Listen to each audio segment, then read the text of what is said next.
Good evening and welcome to a very special interview show of The Prode. Just a few hours ago, Japanese PM Mr. Fumio Kishida unveiled his strategy for Japan's role in the Indo-Pacific region during an address at the Shangri-La Dialogue in Singapore. Not just Japan, but also other Quad nations like Australia, India, and the United States are building and executing their strategies for the Indo-Pacific region in order to establish a free and open Indo-Pacific and counters China's aggression in the region. Joining me today to discuss the same is world-renowned geopolitical analyst Cleo Paskal.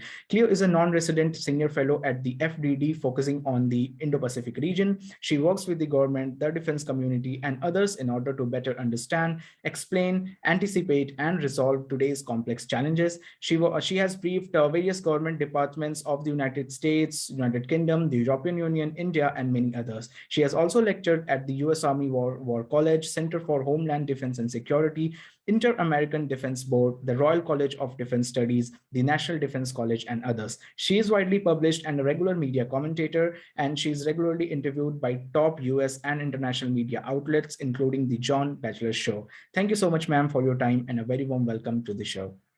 Thank you very much. It's a pleasure to be with you. So, ma'am, I would like to begin the discussion by asking that, free and open Indo-Pacific is the topic that is widely discussed among the think tanks, academia, and diplomatic circles around the globe. So could you please take us through the historical background of the Indo-Pacific? Sure. So geopolitically, the question of the borders of the Indo-Pacific is still kind of undefined. So if you're in India, for example, you think it goes from the east coast of Africa to the west coast of the United States. The US tends to put it kind of more down the middle of the Indian Ocean. Others have different definitions, but broadly speaking, it's what former Prime Minister Abe talked about when he spoke in front of the Indian Parliament close to 15 years ago, and talked about the confluence of the two seas, how these oceans are linked. And through that, trade is linked, and through trade, geopolitics is linked. And then you've got the security component that comes on top of it. And of course, this is something that India knows very well because for millennia, India has been, or coming out, especially out of southern India, but then out of north and western India also, there's been cultural and trade transmissions throughout the whole region, which is how you end up with Hinduism in Bali, for example. So this is a very old concept, which is determined by geographical realities that's taken on a new meaning as China tries to create an environment where first the South China Sea, but then increasingly the entire zone comes under a kind of Chinese influence, if not dominance. Yeah. So as of now, where are we standing, and what is the current geopolitical scenario as far as the Indo-Pacific is concerned? Also, how do you see the concept of free and open Indo-Pacific in comparison to the idea of principle of individual security? So the way I see free and open, just to start with the last part first, is essentially kind of what we've had, at least since the end of the Cold War, where every country is free to transit and to engage with others under international law, which in this case would mostly be the UN Convention of the Law of the Sea. And within that context, states have individual security. So you have the 12 nautical mile territorial sea. You have a kind of a whole set of structures put in place so that your nation can be secure within the context of a larger open and free-flowing Indo-Pacific. That's kind of how I see it. The problem is that, and we did a study on this where we asked the strategic community in 7 countries, the US, the UK, France, Japan, the Kingdom of Tonga, and India, and China. We also did China, whether they thought the UN Convention on the Law of the Sea would be in effect in 5 years. And every country except China in the strategic community, they thought, of course, we will be abiding by these international regulations, these international laws. In China, none of the respondents thought the UN Convention on Law of the Sea would be in force as it is within the next 4 or 5 years. They thought it would either be adapted for their own purposes or it would be rejected. And that's very consistent with China's unrestricted warfare approach, which includes lawfare, where they use law, this is openly published, to tie up other countries while they ignore those laws to allow their freedom of motion. So the free and open from, and I'd be interested to know if you can think of an example I can't think of, but to me, the idea of a free and open Indo-Pacific doesn't harm any country's interests unless their goal is to dominate others. Yeah.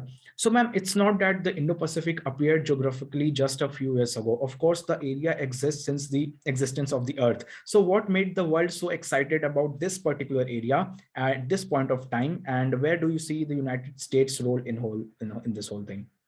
Yeah, so the economic and geopolitical center of balance of the 21st century has shifted to the Indo-Pacific region from the Atlantic.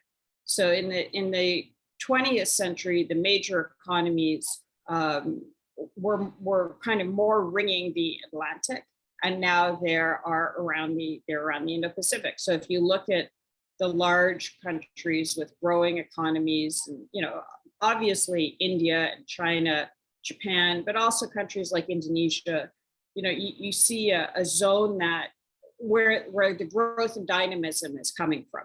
And the United States is very much a part of the zone. Hawaii is in the zone, but even further west of Hawaii, you have Guam, which is US territory with US citizens. And there are quite a few other places like that have very close ties to the United States. So the US is an integral part of the region. It has obviously very large bases in Japan and South Korea. And for those that are, and I understand sort of the knee-jerk anti-imperialism response to hearing about US bases in a place like Japan, but think about what happened in Afghanistan when the US unceremoniously pulled out. I mean, it was a complete disaster.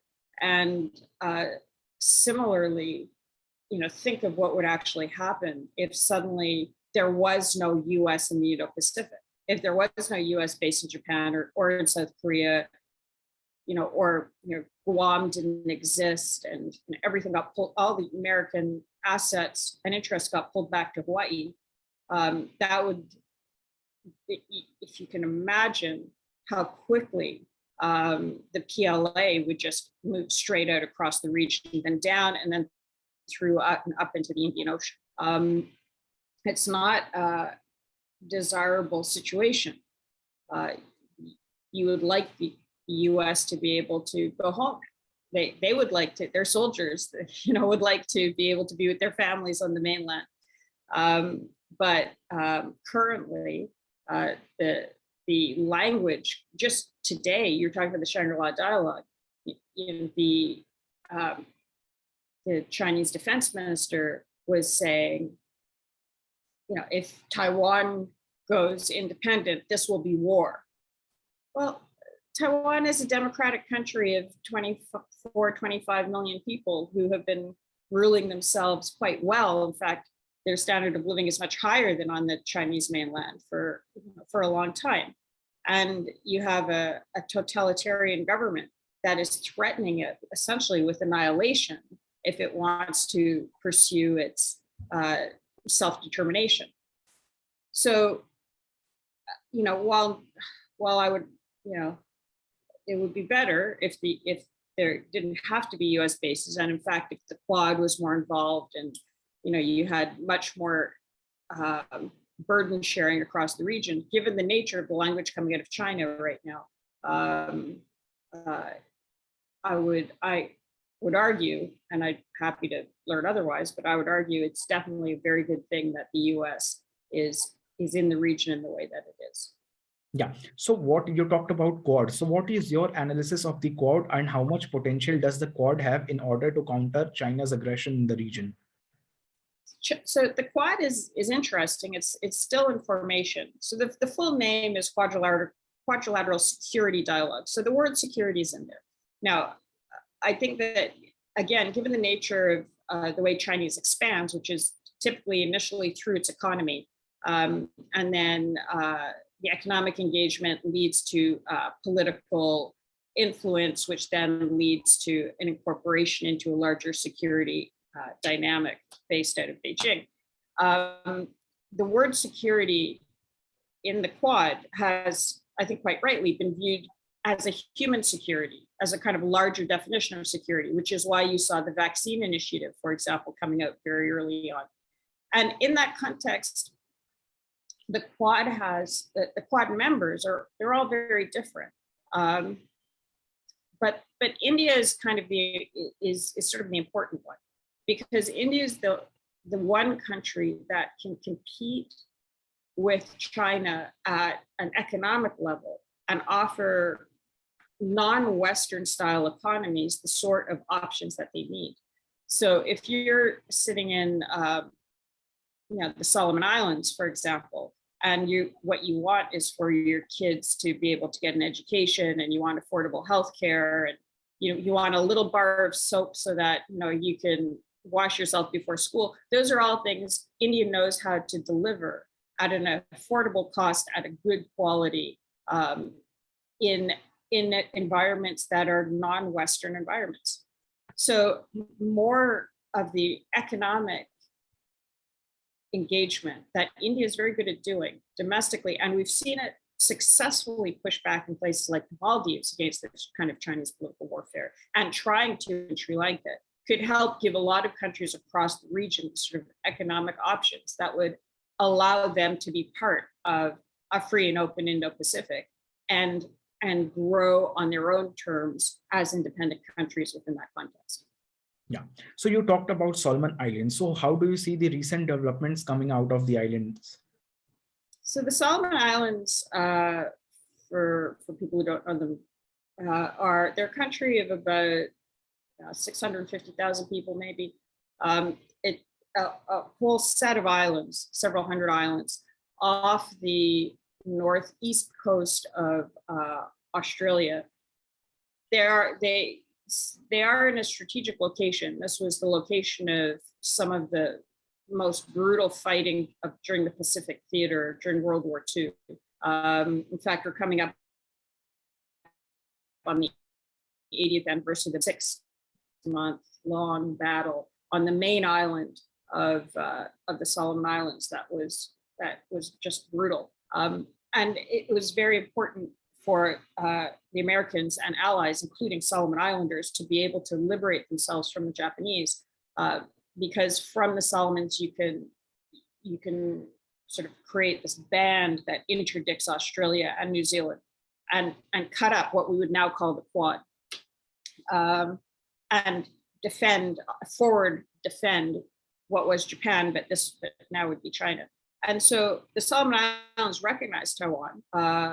And in 2019, they switched to China in September 2019. And in about just over 2 years, Chinese money and influence operations managed to co-opt the federal government, specifically the prime minister and his entourage, to the point where there was a dissent.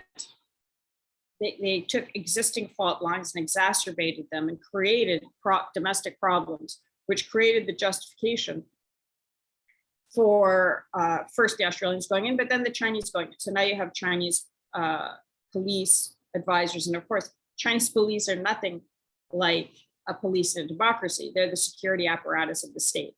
And so you have a country that's becoming increasingly authoritarian, increasingly militarized. The population is getting more and more scared and marginalized. And this is what is important to understand, is the Chinese government benefits from other countries becoming destabilized. because then they can align with authoritarian elements within those countries to give them more power, and in this case, overtly, in police support to suppress their own population, and that authoritarian leadership within the country becomes more beholden to China. So that's how you see the process of creating a vassal state. And it's so the way I've been describing it recently is to say, they're creating an entropic warfare environment where they're fragmenting the society, and they can do it through, and they do it through social media, through traditional media, through dividing up the political process, through finding social fragmentation, all stuff that we've heard around the world elsewhere. Also, this is starting to sound familiar. So through entropy, creating fragmentation and weakening the society makes it easier for Chinese influence operations to be effective. Yeah. So how do you see and analyze the role of Australia in the whole Indo-Pacific crisis? So Australia is, it's difficult. You can hear from my hesitation that it's not an easy answer, because in some ways, Australia has been very courageous in standing up to China. They insisted on probe into the origins of COVID, for which they were economically severely punished by China, but they stuck with it. And they deserve credit for that. But in the context of the Pacific Islands, their policies have not been effective, demonstrably. Otherwise, China couldn't have taken such a lead. And we're talking about the Quad now, but from a Western perspective, the main alliance that Australia is a part of that was relevant for the Pacific Islands was the Five Eyes, which is an intelligence sharing agreement between the US, the UK, Canada, Australia, and New Zealand. And in that context, Australia and New Zealand were turned to by Washington and London and others, including India in some cases, for guidance on how to interact with the Pacific Islands.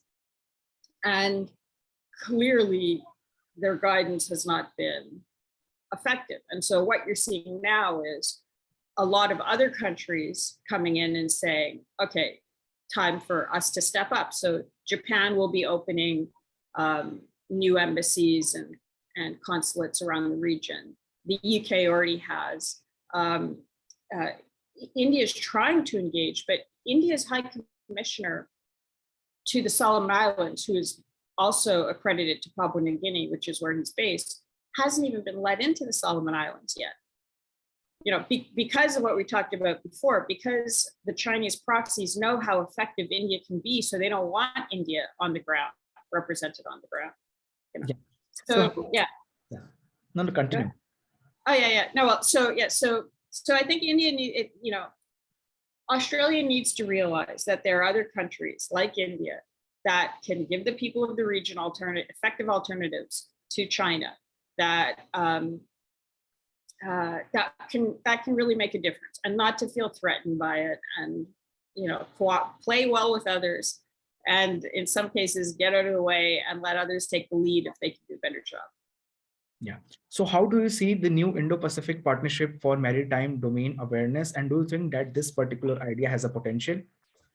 Yes, so that would be very, very helpful. So if you ask the people of the Pacific, what their major concerns are, almost always climate change comes first, and then economic development will probably come second, and implicit in economic development, because a lot of these countries have very, very large exclusive economic zones, is fisheries. So maritime domain awareness can help them in multiple ways. It can help them obviously with climate relevant data. It can also help them protect their fish stocks, and it can give them situational awareness on Chinese incursions. So it's the sort of thing that I hope will be done in cooperation with the countries of the region, because it's something that could really make a big difference to them and help them substantially. Yeah. So what does the future holds for Quad nations, and where do you see the Indo-Pacific crisis going, and what is the way forward? So the There was an interesting proposal put forward by well-known Indian strategist, Professor Nalapat, MD Nalapat, in the Sunday Guardian, that maybe start to rethink the Quad, instead of the Quad being 4 countries, the Quad being 4 principles. And then that would allow it to expand to other like-minded countries, potentially, for example, like South Korea and others, because the Quad is, each of the 4 countries clearly are democracies. And so their commitment may wax and wane depending on who gets elected. But that shouldn't, because the Quad is part of a whole series of overlapping collaborations in the region, like the Five Eyes, but also the Five Powers defense agreements, or a lot of the new bilateral stuff that's being developed, like India and Japan. It can withstand that sort of change, but it would be nice to make it flexible enough. First of all, ideologically clear enough so that everybody involved knows what the goal is. Second of all, so that others can join in and broaden the base, so that if there's individual fluctuation in certain countries, the momentum can continue. The Quad sort of died initially because there's a change of government in Australia, and the Australians pulled out under Chinese pressure a while back. So that I'm not sure that will happen again, but a way of getting around that is to say these 4 principles as opposed to, 4 countries. And I think the principles are things like, pro-democracy and openness. I mean, they're just the very basic things you need in order to give the space for the individual countries to be able to feel secure and prosper on their own terms. Yeah. Thank you so much, ma'am, for your time. Really appreciate your views on this topic. And thank you so much once again for joining. Great pleasure. And I've been enjoying the show. So it's fun to be a part of it. Thank you for the chance. Thank you so much, ma'am.